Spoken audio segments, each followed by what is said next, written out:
Assalamualaikum warahmatullahi wabarakatuh. Ketemu kembali dengan saya Ahmad Sofyan. Kali ini kita bicara tentang seri kuliah hukum pidana.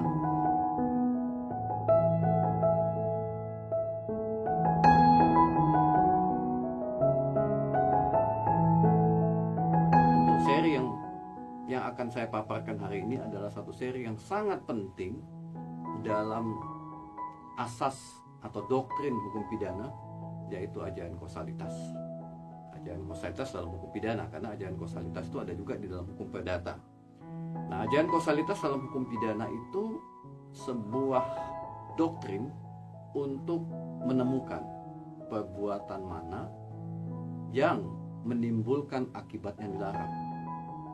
Doktrin ajaran kausalitas ditujukan untuk kasus-kasus tertentu, misalnya kematian, penganiayaan, pencemaran lingkungan, polusi, kebakaran, penipuan, bahkan kejahatan-kejahatan kecelakaan pesawat udara, kapal laut, bahkan tindak pidana di bidang perasuransian.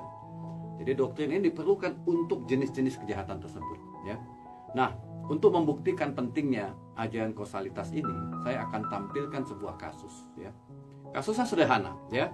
Kasusnya sangat sederhana, yaitu A ya melakukan tindak pidana yang mengakibatkan P luka. Ya, jadi tindak pidana yang dilakukannya adalah menusuk si P. Lalu P menuju ke rumah sakit. Tetapi di perjalanan ketemu dengan si B. Ternyata B menaruh dendam kepada si V ini. Lalu ditusuknya sehingga lukanya makin parah dan si P berhasil menyelamatkan diri. Nah, ketika sampai di rumah sakit, dia berada di ruang tunggu. Tidak langsung ditanganin oleh medis. Masuk ke UGD, ternyata dokter yang bertugas pada hari itu sedang istirahat. Sehingga hanya ditanganin seperlunya saja oleh perawat. Karena dokter tidak datang juga sementara lukanya makin parah, lalu si perawat menelpon dokter, apa tindakan medis yang paling tepat. Lalu para medis, katakanlah perawat tadi, menyuntikkan sesuatu seperti yang diperintahkan oleh dokter tadi. Ternyata apa yang terjadi? Suntikan tersebut menimbulkan komplikasi pada si P, dan si P pingsan dan darahnya itu juga tidak bisa ditransfusi karena di rumah sakit itu pun tidak ada darah yang ready ya untuk transfusi darah itu. Beberapa jam kemudian P meninggal dunia. Pertanyaannya adalah, perbuatan manakah yang menimbulkan kematian pada P, dan siapakah yang dipertanggungjawabkan atas kematian P tersebut? Ada beberapa perbuatan. Perbuatan pertama dilakukan oleh A, menikam. Perbuatan kedua dilakukan oleh B, menusuk. Perbuatan ketiga, rumah sakit tidak ada dokter dan si perawat menelpon dokter, kemudian ternyata obat yang diperintahkan itu malah menimbulkan komplikasi, lalu si P meninggal dunia. Berarti ada 4 perbuatan. A, perbuatan B, perbuatan perawat, dan instruksi dari si dokter. Sehingga pasal manakah yang bisa dituduhkan atas kematian P tersebut yang menimbulkan kematian pada P? Karena itu, dalam ajaran kausalitas penting untuk menemukan perbuatan mana yang menimbulkan kematian pada P tersebut. Apakah perbuatan A, perbuatan B, atau perbuatan perawat, atau perbuatan dokter yang memerintahkan tadi itu, ya. Salah perintah atau perintahnya tidak diikuti karena dia tidak melihat langsung tubuh si pasien. Ada kemungkinan kan? Siapakah bisa dituntut melakukan tindak pidana pembunuhan atas kematian P tersebut? Nah, karena itu ajaran kausalitas akan membantu menjawab itu dan menemukan perbuatan-perbuatan mana yang menimbulkan kematian atau perbuatan mana yang menimbulkan kematian. Nah, untuk bisa menjawab itu, dalam ajaran kausalitas ditemukan paling tidak ada 5 doktrin. Ada 5 doktrin ajaran kausalitas. Doktrin yang paling tua adalah conditio sine qua non. Ini yang dikemukakan oleh Von Bury, seorang mantan ketua Mahkamah Agung di Jerman. Yang kedua, nanti kita akan bicara ada pembatasan teori von Bury tadi itu yang dilakukan oleh Traeger. Pembatasan teori von Bury. Kemudian ada teori individualisasi. Kemudian ada teori generalisasi dan ada teori relevansi. Teori-teori ini kadang-kadang disebut juga dengan doktrin. Apa perbedaan teori dan doktrin? Bisa nanti pada sesi kuliah saya berikutnya ya. Jadi kuliah ini cukup kita membahas ada doktrin, ada teori. Nah, von Bury menyatakan semua faktor harus dipertimbangkan. Semua faktor adalah sebab. Dia tidak membedakan mana itu sebab, mana itu syarat. Semua faktor harus dipertimbangkan. Karena itu faktor-faktor tersebut diakumulasi, itulah yang menimbulkan akibat yang dilarang. Nah, kalau kita pakai teori von Bury pada kasus yang saya sebutkan tadi, maka A, B, perawat, dan dokter bisa dipidana karena melakukan tindak pidana pembunuhan. Kalau kita pakai teori von Bury. Kenapa? Karena semua faktor harus dipertimbangkan. Hilangnya satu faktor mengakibatkan akibat tidak terjadi. Jadi kalau misalnya si B tidak menikam, tidak mungkin katanya ada kematian. Kalau si perawat tidak menelpon dokter dan menyuntikkan, tidak mungkin ada kematian. Karena itu faktor-faktor itu dipertimbangkan semuanya. Ini teori von Bury. Jadi kalau kita pakai teori von Bury, maka A, B, perawat dan dokter bisa dikenakan pasal 338 melakukan tindak pidana pembunuhan. Nah, teori ini terlalu luas, ya. Karena itulah Traeger membatasinya. Pembatasannya apa? Ya, pembatasan Traeger ini diikuti juga oleh von Kris, yaitu ajaran kesalahan. Siapakah yang bersalah dalam tindak pidana tersebut, itu harus dibatasi. Tapi teori ini tidak diikutin karena sudah mencampur adukkan antara perbuatan dan kesalahan. Kausalitas hanya berada di area perbuatan atau actus reus, tidak berada di area kesalahan atau mens rea. Mens rea itu nanti, ya, setelah perbuatannya clear dulu. Karena itu teori-teori Traeger, von Kris itu tidak diikuti karena sudah mencampur adukan ajaran kesalahan di dalam teori atau ajaran kausalitas yang hanya membatasi pada perbuatan. Walaupun ajaran kausalitas nanti akan digunakan, ajaran kesalahan akan digunakan untuk mempertemukan atau menemukan pertanggungjawaban pidana. Karena itu kita masuk ke teori yang kedua, yang ketiga, yaitu individualisasi. Individualisasi ini dikembangkan oleh beberapa ilmuwan seperti Bickmeyer, Kohler, kemudian ada Karl Binding. Dalam teori yang mengindividualisasi ini, maka akan dipertanyakan faktor manakah yang paling besar menimbulkan akibat yang dilarang, ya, setelah perbuatan itu dilakukan. Ya, jadi disebut juga dengan post factum. Jadi perbuatan manakah yang paling besar pengaruhnya yang menimbulkan akibat yang dilarang, atau perbuatan manakah yang paling membantu yang menimbulkan akibat yang dilarang, atau perbuatan manakah yang paling terpenting dalam menimbulkan akibat yang dilarang. Harus dipilih satu perbuatan. Namun sayang teori ini tidak begitu clear ya dalam menentukan mana perbuatan yang paling penting, mana perbuatan yang paling berdampak, mana perbuatan yang paling berpengaruh. Ya, tidak ada alat yang digunakan. Jadi ya melihat pada tubuh si P, lalu dicek dari 4 perbuatan tadi manakah yang paling besar kontribusinya. Nah gitulah, mana paling besar kontribusinya, apakah kontribusi A, kontribusi B, kontribusi perawat, atau kontribusi si dokter. Nah, ini juga jadi menimbulkan perdebatan, ya. Mana luka yang paling parah ditimbulkan, belum tentu juga perbuatan A. Ya kalau yang disuntikkan itu adalah obat yang mematikan, ya kontribusi si perawat juga besar sama si dokter. Ya bisa juga, agak sulit ya. Memang ini agak sulit karena ya kalau misalnya yang satu menusuk di dada, yang satu menusuk di paha, kita bisa menyatakan perbuatan yang menimbulkan kematian adalah perbuatan yang menusuk di dada, karena dada itu memang di situ letak paru-paru ya. Yang paha enggak dong, masa paha ditusuk bisa menimbulkan kematian. Tadi perbuatan A dan B sama-sama di tempat yang berbeda, kita tidak tentukan yang mana tempatnya. Jadi agak sulit pakai teori yang individualisasi dalam konteks kasus ini. Tetapi dalam kasus-kasus yang lain bisa. Misalnya pencemaran lingkungan. Di tempat itu ada pabrik yang paling banyak membuang limbah. Lalu ada masyarakat membuang sampah. Walaupun sampah itu bisa menimbulkan pencemaran, tetapi yang paling besar membuang limbah itu adalah pabrik tadi itu. Nah, pabrik itulah yang bisa dikatakan sebagai perbuatan yang menimbulkan akibat yang dilarang. Jadi teori individualisasi ini bisa dipakai dalam kasus-kasus di mana perbuatan itu skalanya beda-beda antara perbuatan yang satu dengan perbuatan yang kedua. Kemudian teori generalisasi. Nah, teori generalisasi ini ada dua juga, ada yang subjektif prognose, ada yang objektif prognose. Subjektif dia pakai ajaran kesalahan. Jadi untuk menentukan perbuatan yang menimbulkan akibat yang dilarang, dicari kesalahannya.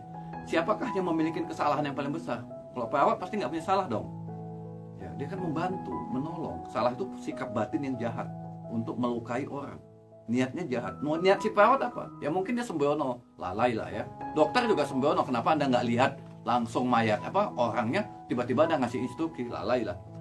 Berarti yang punya kesalahan di sini siapa? A dan B dong, karena punya niat jahat melukai si. Tapi ajaran kesalahan sekali lagi tidak bisa digunakan dalam konteks menemukan perbuatan, karena itu ada di area yang berbeda. Karena hukum pidana itu ada perbuatan dan ada kesalahan. Ajaran kausalitas ada di perbuatan. Jadi subjektif prognose tidak bisa dipakai. Nah, yang bisa dipakai adalah generalisasi objektif. Ya, jadi generalisasi kan ada dua, yang subjektif dan yang objektif. Jadi yang generalisasi, yang objektif inilah yang bisa dipakai. Kenapa? Karena dia berdasarkan pada ilmu pengetahuan. Jadi kalau kita kembali pada kasus tadi, maka ilmu pengetahuan akan membuktikan mana perbuatan yang menimbulkan akibat yang dilarang. Ilmu pengetahuan apa? Ya forensik. Akan dicek tubuh si korban, tubuh si B. Manakah faktor yang menimbulkan akibat kematian tersebut? Apakah karena ada obat yang masuk ke dalam tubuhnya, karena ilmu kedokteran sangat modern, bisa membuktikan siapa atau apa yang menimbulkan kematian. Apakah tusukan si A, tusukan si B, atau karena obat yang disuntikkan tadi. Jadi ilmu pengetahuan akan membantunya. Berarti ada bedah mayat, dicek sama ahli forensik, ahli forensik menyimpulkan, oh kematiannya karena suntikan. Karena kematiannya karena suntikan, berarti yang menimbulkan kematian adalah perawat. Maka perawat yang bisa dituntut pidana menyebabkan kematian. Oh, tusukan si A, tusukan B, kata ahli forensik, tidak menimbulkan kematian. Karena itu hanya luka di bagian tertentu dan itu harusnya bisa disembuhkan. Nah, jadi ilmu pengetahuan yang bisa membuktikan. Tapi ilmu pengetahuan ini pun punya keterbatasan. Tidak semua tempat di Indonesia memiliki ahli yang bisa membuktikan kematian, yang bisa membuktikan tercemarnya lingkungan. Tidak, alatnya mahal dan keahlian khusus. Bagaimana kalau di kampung-kampung yang tidak ada ahli forensik? Ya, harus dibedah, harus dibawa ke Jakarta, harus dibawa ke ibu kota, biayanya mahal. Karena itu tidak bisa juga pakai teori ilmu pengetahuan, mungkin pakai teori yang individualisasi, teorinya si Kohler atau Big Meyer. Kalau yang teori yang generalisasi ini banyak ilmuwan yang mengembangkannya ya. Dan yang terakhir adalah teori relevansi. Kalau teori relevansi itu perbuatan tersebut sudah dirumuskan di dalam undang-undang. Jadi pembentuk undang-undang sudah menentukan perbuatan-perbuatan mana yang menimbulkan akibat yang dilarang.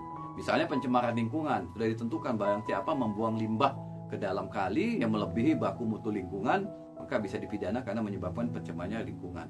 Berarti yang dipidana adalah perbuatan yang sudah ditentukan di dalam undang-undang. Tetapi teori relevansi ini pun sulit karena banyak perbuatan-perbuatan yang penyusun undang-undang juga nggak tahu yang harus dirumuskan. Kalau kita pakai kematian tadi, kematian si P tadi itu dengan teori relevansi, maka nggak akan bisa terjawab karena penyusun undang-undang tidak menentukan dalam kasus seperti ini siapakah, perbuatan apakah yang menimbulkan akibat yang dilarang. Jadi saya pikir ini penting untuk didalamin teori atau ajaran kausalitas ini, karena jika kita memiliki keterampilan dalam menggunakan ajaran kausalitas ini, maka kita akan bisa menentukan perbuatan yang menimbulkan akibat yang dilarang serta pertanggungjawaban pidananya. Jadi begitu ajaran kausalitas digunakan, setelah ditemukan perbuatan yang menimbulkan akibat yang dilarang, maka selanjutnya digunakanlah ajaran kesalahan. Apakah benar sih yang menimbulkan perbuatan itu salah atau tidak? Apakah benar perbuatan itu dilakukan dengan sengaja atau lalai atau karena membela diri? Jadi ajaran kesalahan juga akan memfilter kedua kalinya untuk memastikan perbuatan tersebut memang bisa dipertanggungjawabkan secara pidana atau tidak. Karena itu, sobat hukum pidana, mudah-mudahan Anda berminat untuk mendalami ajaran ini, karena dengan pendalaman terhadap ajaran kausalitas, maka Anda tidak akan mengalami kesesatan dalam berpikir, dan yang kedua, Anda akan menemukan kebenaran material, kebenaran yang diidam-idamkan di dalam hukum pidana. Sekarang bagaimanakah implementasi teori tadi, teori ajaran kausalitas yang saya sebutkan tadi itu, yang ada 5, kita implementasikan kasus tersebut. Anggaplah kasus itu dibawa ke pengadilan. Kira-kira apa yang terjadi? Nah, jaksa akan menggunakan teori dengan menggunakan generalisasi. Dia mendapatkan visum kematian P disebabkan karena suntikan yang melampaui dosis yang dilakukan oleh perawat, dan dokter tidak hadir di tempat itu, sehingga yang dipidana yang menyebabkan kematian adalah perawat dan dokter dituntut ya menyebabkan kematian. Nah, tentu saja si dokter dan perawat menggunakan pengacara untuk membela ya dakwaan tersebut. Ya, apakah benar ya, kliennya yaitu dokter dan perawat itu menyebabkan kematian? Bisa saja si pengacara menggunakan teori individualisasi, ya, atau teori von Bury, ya. Dia bisa jadi mengatakan, ya, kalau pakai teori von Bury, nggak bisa dong klien saya dipersalahkan. Dia masuk rumah sakit karena ditusuk oleh A, karena ditusuk oleh B. Karena ada tusukan A dan tusukan B lah, maka dia sampai di rumah sakit. Yang kedua, mungkin juga dia pakai ajaran kesalahan, bahwa dokter dan perawat itu niatnya bukan untuk membunuh atau bukan menyebabkan kematian, tapi menolong. Hanya saja ya, mungkin karena terburu-buru, makanya karena itu tidak bisa pakai ajaran yang generalisasi objektif, kata pengacara. Harus pakai ajaran individu, pakai ajaran von Bury, ya, conditio sine qua non. Semua faktor harus dipertimbangkan di dalam menentukan perbuatan mana yang menimbulkan akibat yang dilarang. Nah, dalam konteks ini tentu hakim akan berpikir keras. Dia pakai doktrin yang mana? Apakah dia setuju dengan pandangan si lawyer yang menggunakan von Bury, atau dia setuju dengan doktrin yang digunakan oleh jaksa penuntut umum dengan generalisasi objektif? Bisa jadi hakim juga tidak setuju dengan dua teori ini. Mungkin dia lebih cocok dengan teori individualisasi. Dia mengatakan perbuatan mana yang paling besar menimbulkan akibat yang dilarang. Jadi dia tidak pakai dia hanya pakai logikanya. Jadi boleh. Jadi teori individualisasi memang mengandalkan logika, legal reasoning yang kuat untuk menentukan perbuatan mana yang menimbulkan akibat yang dilarang. Bisa jadi hakim pakai individualisasi, perbuatan yang menimbulkan akibat yang dilarang dalam kasus ini adalah perbuatan yang pertama, yaitu perbuatan menikam yang dilakukan oleh A.